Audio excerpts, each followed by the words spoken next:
Welcome to Charged Up Studio Live, where small business owners get charged up for success.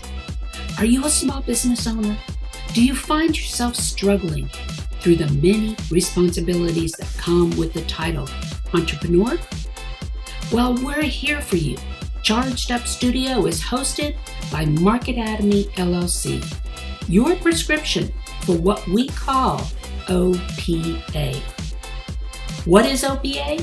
It's when you become so overwhelmed with the confusion that comes with business ownership that you become paralyzed and ultimately avoid doing anything in hopes it will take care of itself, or you put it off till later. Does that sound familiar? I'm your host, Danna Olivo, and each week we bring a business professional eager to charge you up as they talk about the many things that keep you from moving forward with your small business. So are you ready to get charged up for success? Let's hit it. So welcome back to Charged Up Studio, where we bring you insightful conversations with industry leaders and experts from across the U.S. I'm Danna Olivo, your host, and we are continuing our focus this month on unleashing creative entrepreneurship, transforming visions into reality. This week's guest is a true representative of female leadership in its finest. She brings a diverse perspective, experience, and voice that are cornerstones for a thriving and innovative environment. She is the CEO of the C-Suite Network, an influential community that brings together top executives from various industries in a collaborative mastermind and knowledge-sharing environment. Welcome, Tricia. Oh, thank you so much, Danna. I'm so thrilled to be here with you. That's great. No, I am really glad to have you here. And you were able to fit some time in, to chat with us because Tricia's role with the C-Suite kind of takes her all over the U.S. and sometimes the globe. And being able to fit her in, we may be talking to her from the nether corner of the globe, or it could be next door. So nailing her down is a coup in itself. So before we get started, I always kick off our interview segments with each of my guests with one specific question. So are you ready? I am so ready. Okay. This is to give our audience a little bit of a peek into who Tricia Benn is. All right.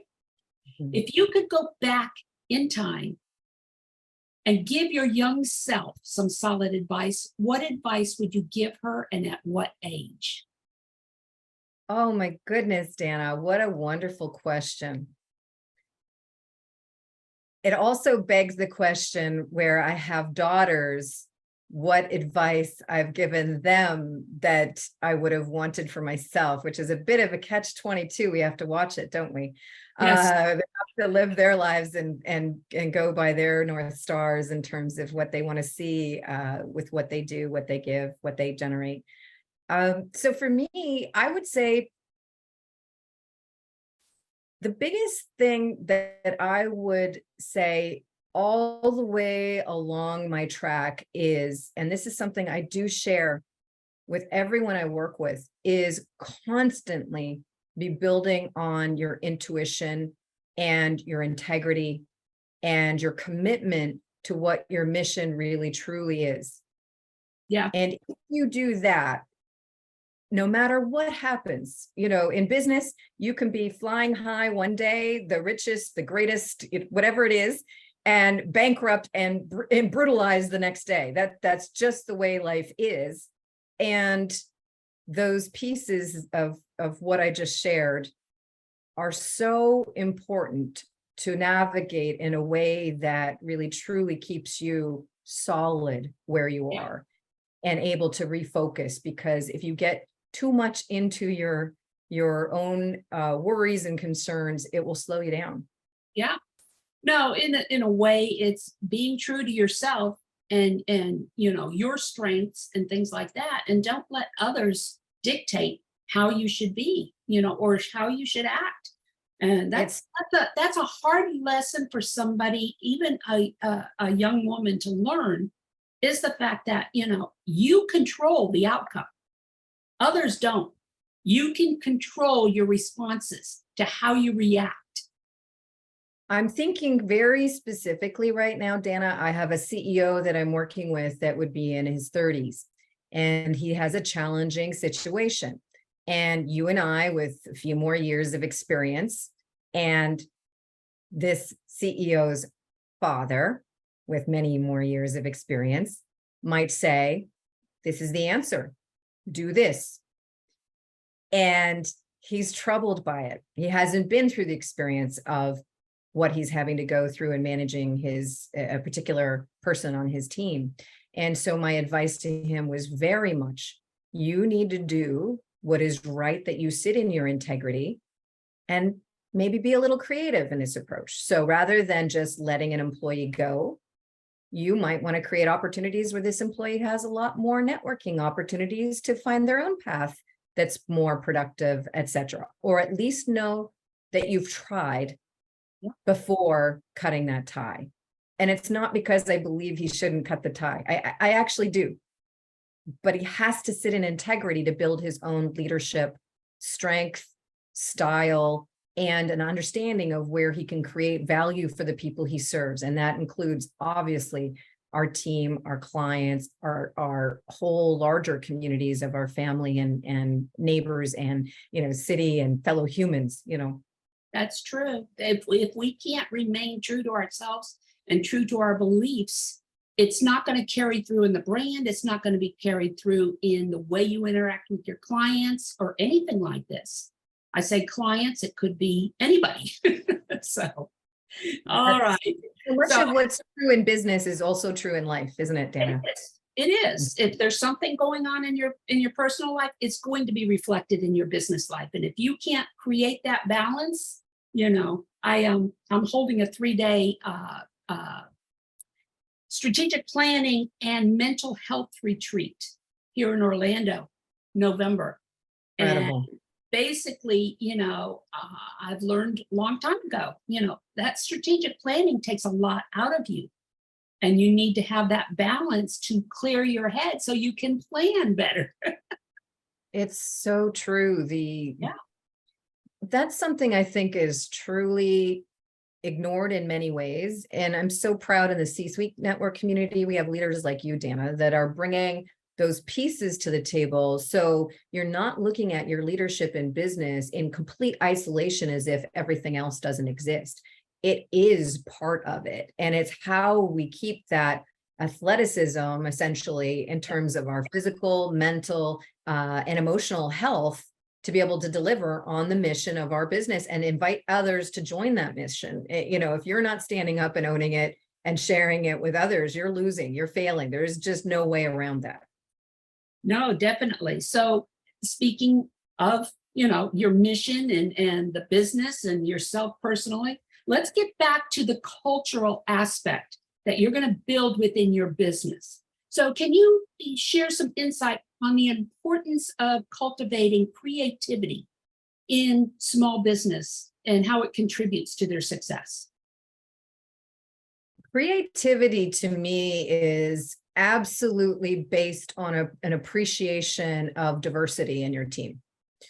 You cannot have a team act with creativity if they don't understand the mission, right, the ability that they have to bring ideas to the table, and the appreciation of others' ideas and perspectives that are brought to that table as well. So culturally, it's really critical. And all of my teams, and we have this, of course, in C-Suite Network, you've heard me say this many times, Danna, I expect everyone, I don't care what your title is, to be a leader and a supporter.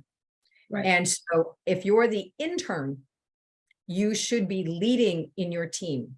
If you are the chairperson, or like me, the CEO, you should be supporting as much or more.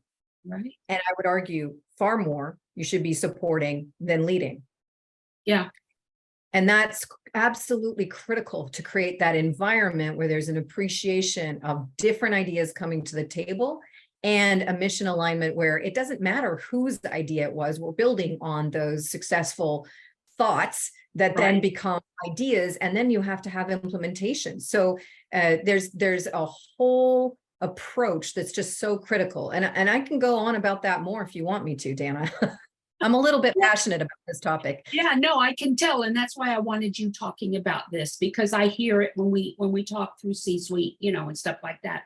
I hear it. But I want to put this in the context of a small business and how they can get started in developing this creative culture within their business. Can you speak more to that? Absolutely. So there's some frameworks that I used. And again, when the pandemic broke out, we had an absolute crisis. All of us did, whether your business was more positively affected, more negatively affected, or neutral, it actually didn't matter. Everybody was in crisis because we didn't know what to expect or what would happen. What I said to my team and what I shared with all of our community is there is no option when you're going into crisis. So it might be something like a global pandemic that we're all going through crisis at the same time. It might be a recession, or again, it's a little bit more of everyone's going through it. I mean, we have those of us with a few more decades under our belt have a little more experience with that. And we hope a global pandemic doesn't happen very often. Recessions happen a little more often, or you just have a market share issue or a challenge that's very specifically your organization. When you hit that point, there is no question you have to be, and I'm using my hands now for anyone listening, going in a diagonal straight up direction. You have to be innovating dramatically. And this is where it becomes so powerful that you need that absolute hockey stick growth, and you need to be innovating constantly to do that. Now, I'm holding my hands at angles, and then I'm making one of mine lift the other one up into that hockey stick. And the reason I'm doing that is because it's critical to innovate. The only way a team under crisis can innovate is if they're moving quickly and they're dropping things that don't work. So the idea and that framework was very much and always is for me in terms of how we continue to innovate and create new ideas, bring people into that picture to be able to do that, is that we're constantly innovating. What doesn't work isn't failure. I detest that language. We're not failing fast, we're succeeding fast. What it is a piece of information we've now gathered from our testing that we know doesn't work right now. Well, we know why it didn't work. At least we have assumptions about that. We know it didn't work, but then dropping it quickly makes it so that we can continue to innovate and try other things. And if we don't get into that process, then we get stuck, and we get stuck in that we can't innovate more because we're supporting stuff that doesn't work, or we're emotionally attached to things that don't work.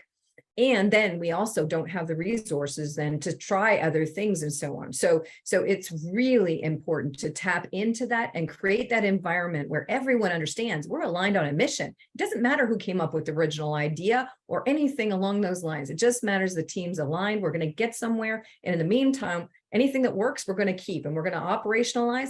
And what doesn't, we drop. That's it. It's wonderful. We've got to get through that as quickly as possible. And that's true. For a small business, a lot of the issues that they run into is because they're not concentrating on working on the business and the culture. They're so busy chasing checks. They're so busy in their many hats environment that they're working in the business. And so it's challenging for them to work on this culture, this creative culture that they need to be developing, and especially if they don't have that experience. They don't know how to do this.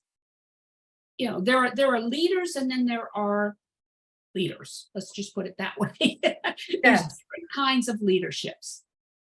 They need to be able to, as far as I'm concerned, they need to be educated. They need to be reading. They need to be taking courses in order to fully appreciate what they need to do in order to grow these small businesses. I think also it's just so underestimated. And again, peer groups and that connection with others who are going through the exact same things. There is nothing new in leading a business or owning a business. Nothing. Right. There are lots of us who are going through the exact same thing. If you're a scaling CEO, payroll is absolutely a number one issue every day. If you're a scaling CEO, I can guarantee that no matter what size. And, people are always going to be an issue. But here's the thing I think is really underestimated. And it's so important to have that support, that coaching, that peer, group and arming, is that your team wants to see you succeed. They want to be part of a mission that matters. They want to know that they have people there that will love and support them and see them succeed. They want to know that they can create that success, that it matters that they're there. And that is consistent no matter what age. There's so much conversation about what this generation wants, that generation wants. At the end of the day, we all want support. We all want support. We all want respect. We all want to know that what we do makes a difference. And we want to know at the end of the day that when we make a difference, there's something that matters that results from it, that we give back. We create success for our communities or our clients, our families, etc. So I think that so frequently gets missed. It's sort of this attitude of there, this is business. Right. No, we're people. We're people. And if we're driven to see something succeed, there's no stopping that kind of team. That's true. As long as they know where they can go, get the resources that they need in order to do this. And coming back to that, it's easy to get those resources if you're willing to stick it out, because masterminding is a perfect opportunity for you to get feedback from others who have gone through it before you. This is why I'm so thrilled about your leadership and your counsel, Danna, because we all have to have that place where the armor comes off and we get real. And if you're not getting real, you don't have a space to get real. This is absolutely number one priority. You have to have that, because there is so much noise that goes around everything for a leader. And there is no one in your own sphere that isn't affected by your decision making, which is another really big challenge. I had a hero leader one time say to me, he said, "Tricia, I thought I had a really big problem." And he said, "Then I made the mistake of telling my wife, and then I knew I had more than one big problem." So we need that trusted, got our backs, understands what we're really experiencing, mastermind or counsel space where we can have those issues and be learning and growing and not have to be the leader, be able to actually be nourished and take that armor down. Well, and that's what I love about C-suite. Since joining C-suite, is I have worked up the levels, and when I need something done, like the reason I went into the contributor council is because of the fact I was at a stage where I needed an advisory council. Okay. And I thought, rather than bringing in individuals, why don't I just join the contributor council, because they can be my advisory council. And I'm glad I did, because that with the mastermind that's included with it, it has really helped a tremendous amount. And I want to point this out to my audience out there, is the fact that I recommend that every one of you get involved in some kind of a group or an association or a council or something that feeds you. You're not in it to necessarily make a sale. You're in it to learn. You're in it to learn what you don't know about running your business. So just had to get that plug in there. I really appreciate that, Danna, and I believe in it so much, and having a community that's collaborative in its approach. Our Thought Council, your faculty of C-Suite Network, and that sharing, I've tried this. It's not just that failed or that succeeded. This is why for me it succeeded or failed, in my opinion. Yeah. How does that apply for you? Because the reason something failed for somebody else, or just didn't work, it wasn't useful in terms of what they were trying to drive forward, that exact reason it didn't work might be the exact reason it will work for you. So Right. that collaborative, armor off, let's have those real conversations. It's so empowering, right? And then also there's certain things where you're like, man, I just thought that was me. I just thought I somehow didn't hold the flag correctly, Yeah. and you find out, no, everybody's been going through some kind of experience like that. It's such a powerful opportunity when you do have great, authentic people who will sit there and really be engaged from that perspective. No, you're absolutely right. You're absolutely right. So in your experience now, where does leadership come into building this culture? It is a constant steering, and I will hold steady to the expectation of everyone to lead.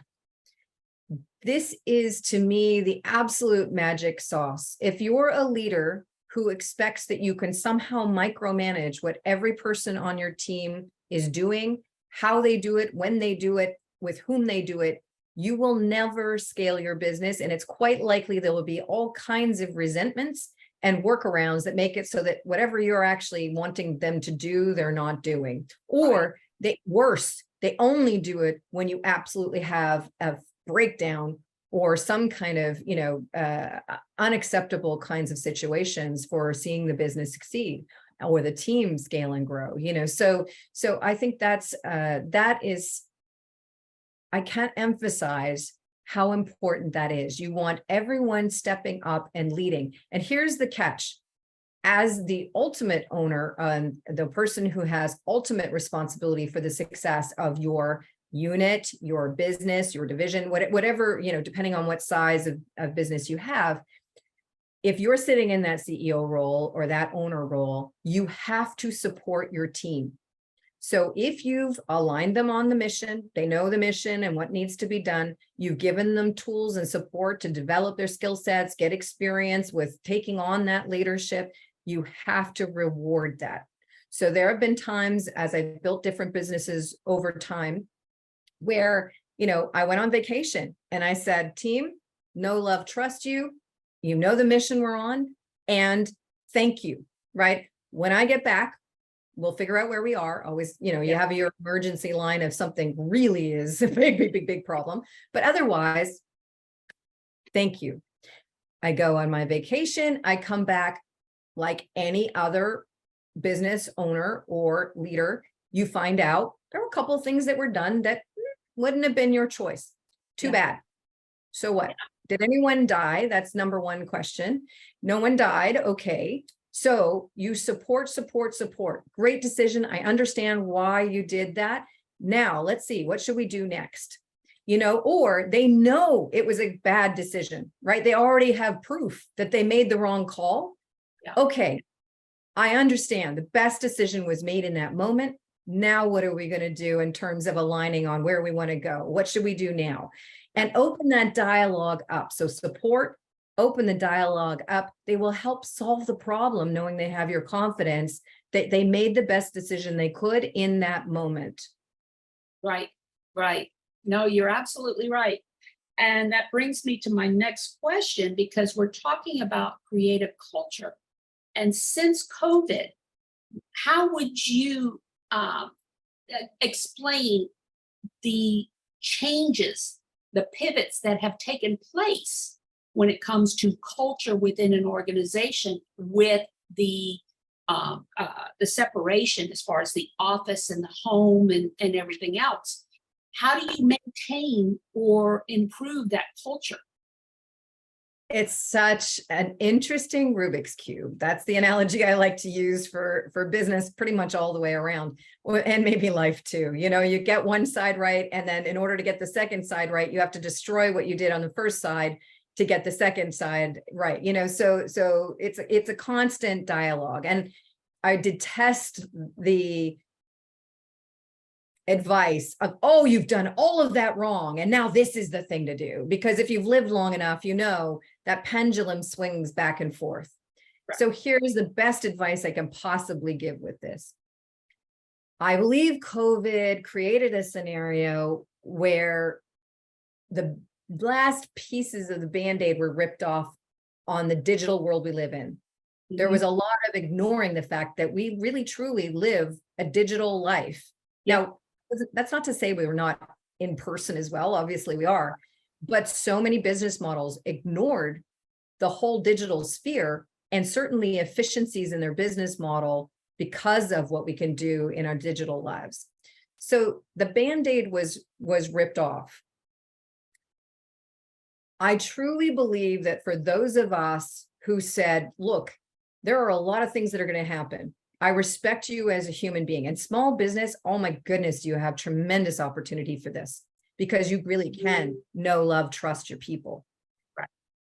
If you're aligned on, we have a mission, we have to have these outcomes to deliver on that mission. And when we do, this is success, and we're going to celebrate it. Everybody owns that success. If you have that formula most in mind, whatever the pendulum swing, whatever the challenge is, people jump in. So what I recognized immediately with COVID was my team was saving the half an hour to an hour and a half commute, right, and actually giving way more time to serve against our mission, which for us in C-Suite Network was, we have this enormous global network of executives, owners, investors, and influencers who are in crisis. We need to be there to support, and we've got to move 120 events to digital, and we've got to create some kind of interaction and support and community that we hadn't had to have before. You know, we traveled everywhere, we were everywhere all the time. So now, of course, you know, Danna celebrates on Friday afternoons or evenings, depending on your, or morning, depending on your time zone, is the culmination of that, of bringing everyone together. But, you know, I had to rely on my team in a time, and that's a perfect example. It's still ongoing. You know, we're well over 3 years past the start of COVID. And that is the heartthrob of our community, where everyone comes together, some people every Friday, you know, and some people periodically, and everything in between.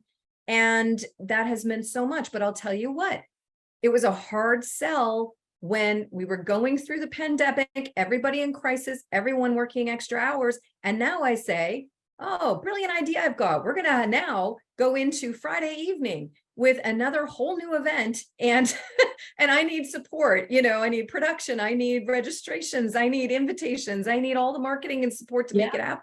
So people were doing it, and we're here for them. And, you know, thankfully I had a couple people on my team who really stepped up. And again, right.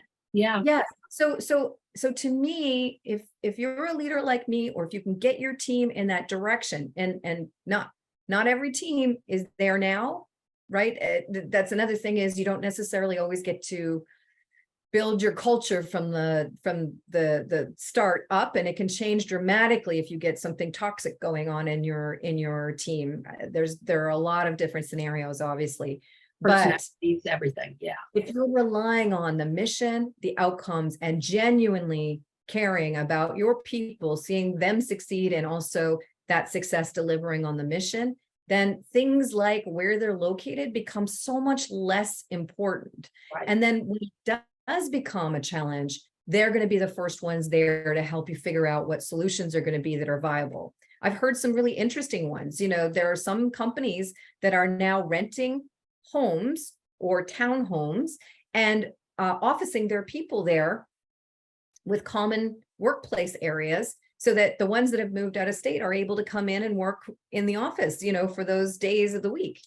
There's some really creative concepts out there for how you support your team succeeding and delivering on their outcomes for the mission. And it's true, you know, not everything can be handled virtually. You know, I just spoke with one of my clients, and I've been working with them on setting up their strategic, you know, program, you know, and stuff like that. And I said, look, we can't do this virtually.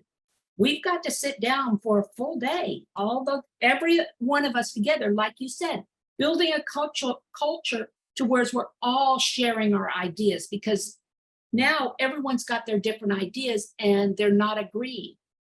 So I love that, Danna, and I agree. Here's the thing, when you can't help it for whatever reasons, right? We had COVID, couldn't help it. We had to be virtual. My whole thing is, as a leader, don't swing with the pendulum. Yeah. In terms of this is the only answer, this is the only answer. Take advantage of every piece of that swing, right? So we can meet virtually. There's some advantages to that. When you meet virtually, we all sit in the same size square. So the CEO doesn't have the head of the table, right? Yeah. The CEO is the same square. And so does the intern. And voices can be thought of or seen and internalized as more equal. So what I always encourage and what I always try to hold myself accountable to is, what advantage can I create for my team and our productivity and delivering on our mission as those pendulums swing back and forth?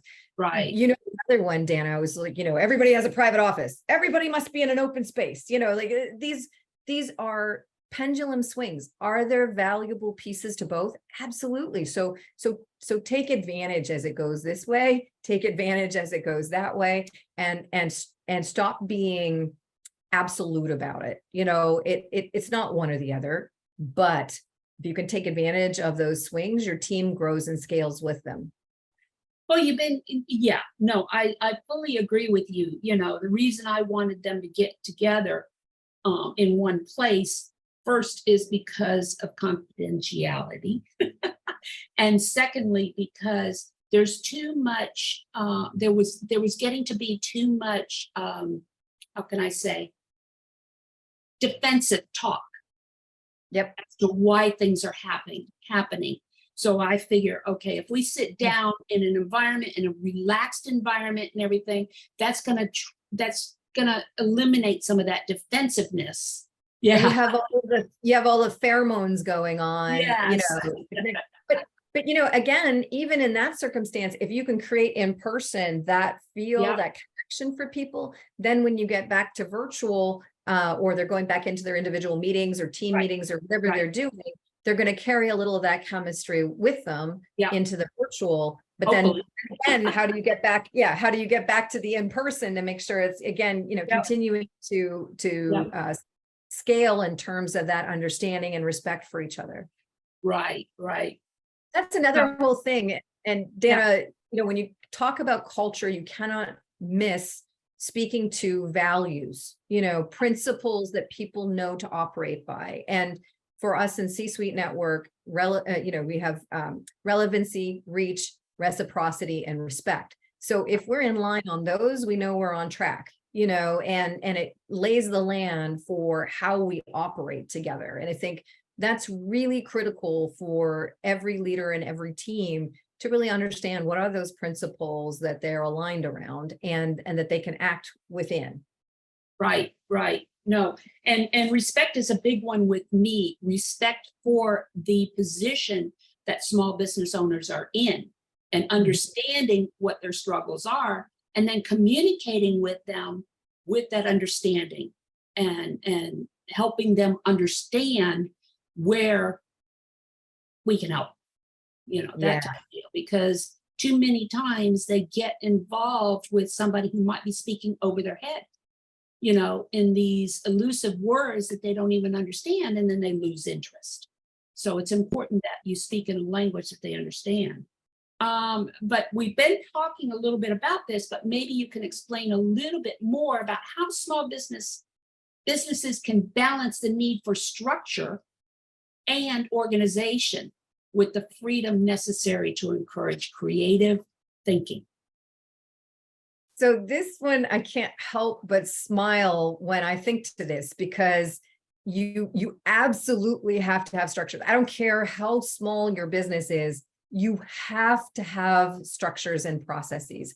So, and the most beautiful test of this is if I came to you, Danna, today, 10 days from now, 47 days from now, next year, and I ask you the exact same question, You will, I guarantee, if it's a detailed process question, you will guaranteed give me a different answer each time. Yeah. So, You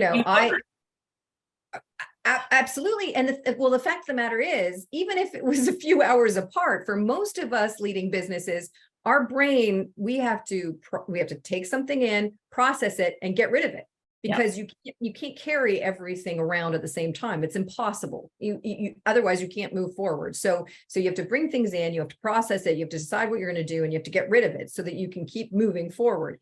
And so I joke with our team that I could be incredibly creative.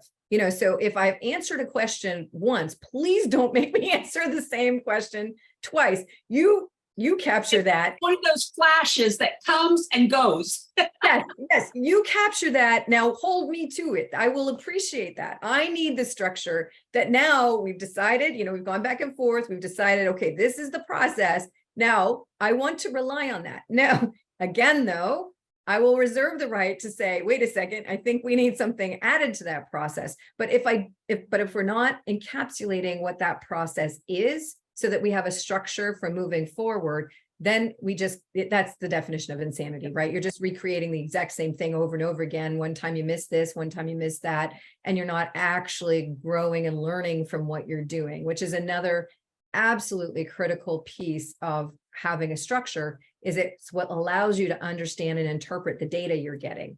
If we use this structure that we've set, then we get this result. Okay, so if we tweak it and we do this, now what result do we get? And how did that differ? And so structure couldn't possibly be more critical. It's not to be inflexible. It's so that you actually have a running plan you can keep running, and you can also evaluate the data you're getting and what differences will create in terms of the results or outcomes you're able to deliver. Yeah. No, it's you bring that up, and it's funny because my husband is part owner in my company, and but he also has a job working, and so every evening we'll sit down and how was the day? What did you do? And I will have a very creative meeting with a client or somebody or something. And we really get into it. We really talk about it and everything. And then he'd want me to recap it for him. Well, by that time, I've forgotten half of what we've said. So I've gotten to the point where I record it. I record it so that I can just give it to him so he can watch it. And he catches on to the enthusiasm and the excitement, and stuff like that. So I understand totally what you're talking about when you kind of, these brilliant ideas come around once, and then they either get distilled or right. So and a brilliant idea is nothing without a plan to activate against it. And so again, that's where you have those brilliant moments, and then it's a matter of how do you create that engagement with it. And then the skeletal support of it being fleshed out and being successful. No, definitely. So and next question is, basically, we talked a little bit about the 3-day retreat that I'm going to be doing in November for small businesses, the strategic planning and mental health retreat. And I'm a firm believer in the fact that you have to take a holistic approach to this creative environment that we have to do. And you've gone through strategic planning, what's involved in that. And with that being said, okay, within the creative culture of the business, how can we embrace that mental health in order to really pump up that creativity during, do you understand what I'm saying? The creativity during the planning or the meeting process, Yeah, I don't talk about this very often, but my executive level training is in strat planning, and I was a VP of strategy in a global $3 billion holding company. So it's near and like everything you do is near and dear to my heart, Danna. It's so important. And here's the thing with mental health that I think is, I hope is sort of a midpoint, we talk about mental health as though it's a one point in time kind of thing, and something that you have when it's not good. Right. And I think that's just such a skewed version of what it really is. So as an executive or a business owner, the CEO of a small or mid-sized business, whatever your role, you have everything from personal divorce and all of the personal side of your life and relationships that helps you lead forward successfully. And you have business divorce and all of your business relationships and everything that's encompassed in the business side of your life to lead forward successfully. And all of that plays into your own sense of well-being or your mental health status. And so I'm very mindful to the fact that this is something that we all have. It's sort of like our physical fitness. How fit do I feel right now? I got up early. I went for my walk. I even did sit-ups this morning. So I'm feeling pretty darn good today, but you might catch me on a day where I've eaten McDonald's. I was on planes. Or I guess I shouldn't pick on McDonald's. I mean, fast food that was, blowing my calorie budget. And I would say, I'm not feeling so great about it today. I think we have to think about mental health that same way. We could be incredibly mentally healthy, quote unquote, but if we just found out someone we deeply care about passed away, we're not going to be in a great space.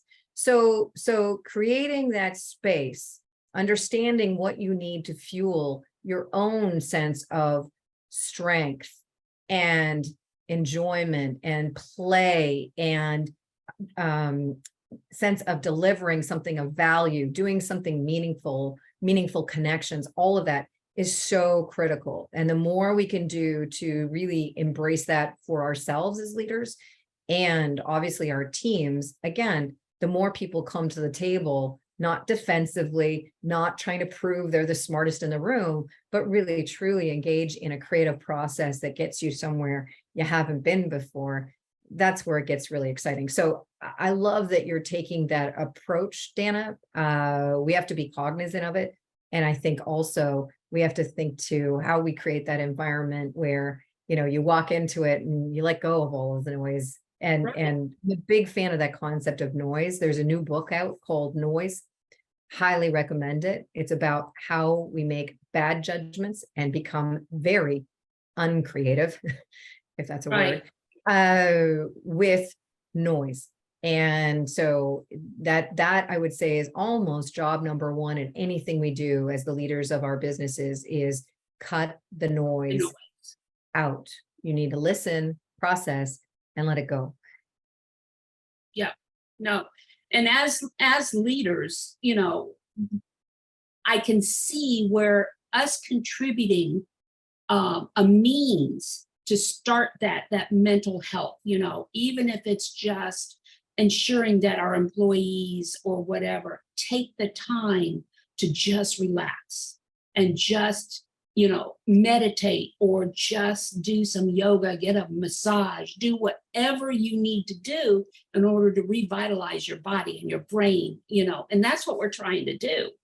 Breathe. I mean, if you look at the research, as executives, owners, we don't breathe. What the heck? That's supposed to be, what happens, but it's not, and it's a killer. And especially when we're working from home and we're behind the computer so often, I have to set an alarm on my calendar and it sets, I've got it set every 2.5 hours. My internist tells me, no, set it every hour. Get up, walk around the house, and then come back, that type deal. You need to get up and do this a little bit, I have my Apple Watch on and it tells me I have to stand up every hour and it rewards me for it. Yes. So, I do have a stand-up desk, but you have to be mindful to it. I know about doing sit-ups this morning and going for my walk. It's not because I thought, oh, maybe I'll do that today. It's literally in my daily reminders and I'm a to-do list person. So, okay, I guess what? I did a walk today. I did a workout today. I did sit-ups today. And if I didn't do those today, I bump them to tomorrow, because Yeah. every day is a fresh start. And that's another thing, is how do we create healthy parameters where we're not beating ourselves up for what we didn't do, today or yesterday. We're focused on, okay, what can we do today? And every little bit, is a win, is a victory. Well, and that time management aspect is extremely important in reducing some of the stress, and understanding that everything does not have to be done on your to-do list today.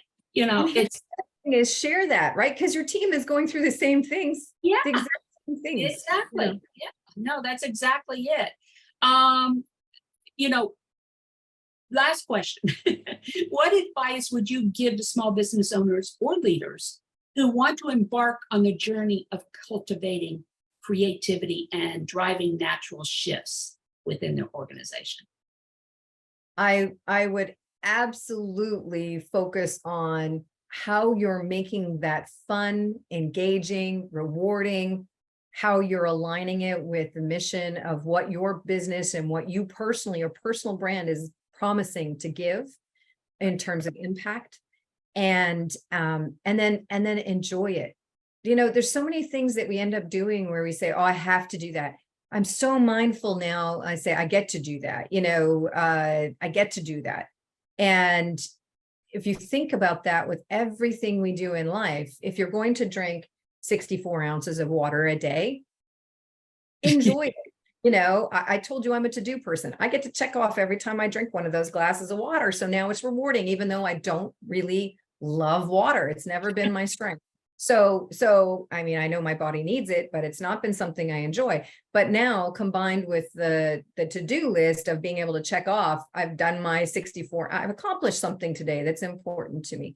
So I think in business, we frequently, and I haven't said this specifically, but we act like the weight of the world is on our shoulders, and we share that burden instead of looking at how we can create that fun and playfulness and enjoyment of what we're doing, to see the grace and synergy. It's almost like the grease, that makes what we're doing meaningful, and that is so important. And all the data, you can say, oh, that sounds nice, it would be the nice thing to do, be the right thing to do. All the data shows this delivers better results. Right. So and here's another thing, if you have people on your team that you don't, especially if you're small business, that you don't know, love, trust, let them go. Help them find somewhere they're going to have meaningful connection, because life is too short for that. Yeah. Every business is on a mission to create real value, real impact, and success that will actually deliver to their communities. So if there's someone on your team, especially in a small business, that you don't know, love, trust, let them go. Let them find somewhere else, or create a scenario, like you're doing, Danna, with bringing the whole team together in person. Yeah. Where that understanding of each other, that respect for each other can be created. Right. And then run and have fun with it. That's what we're going to do, because next year with this client, I see a big year, and if we're not prepared, it's going to run away with us. So yeah, that's exactly it. So we're coming up on the end of another episode of Charged Up Studio. And thank you, Tricia, for joining us today and helping our audience understand how creating a healthy culture within our small business can go a long way in growing a successful business. It's been a pleasure having you on the show. So how can our audience members reach out to you, should they want to? I would love that. I would love to host with you on any Celebrates Friday night. So www.c-suite.network.com. That would be wonderful. And then my personal email is Tricia, Tricia, at c-suite, S-U-I-T-E, network.com. And I would love to hear from anyone that is in your audience, Danna. And as I said, to co-host with you on Friday evenings, and of course your younger CEO in your family is such a joy. So she counts the days. She counts the days. Is that the day for the business meeting tonight? Isn't that amazing, Danna? I am so I'm so proud and so honored to hold a space with a diverse group of business leaders from all over the world, that young people like your granddaughter can be excited to be there and see how grown, respectful, amazing business leaders actually speak and operate together. And She also likes seeing herself on camera. So a lot of it too. well, everybody has a little bit of that, and wanting to show off to mom and dad that we did good, right? Yes, definitely. So that concludes our podcast for today. Please leave a review on any of the streaming platforms you happen to be listening to us on, or go to our Charged Up Studio Facebook page and leave a review there. Charged Up Studio is the product of Marketatomy and Marketatomy Academy, the e-learning system designed specifically with the micro business owner in mind. For more information and to register for any of our courses, go to marketatomy.academy, marketatomy.academy. That's it for another week. I look forward to talking again next week with you, and go out and have a charged up week. Talk to you later. You've been listening to Charged Up Studio Live, the podcast with you, the small business owner, in mind, with your host, Danna Olivo. Join us every Tuesday as we bring you valuable tips and insights into many of the topics you don't know about growing a successful business.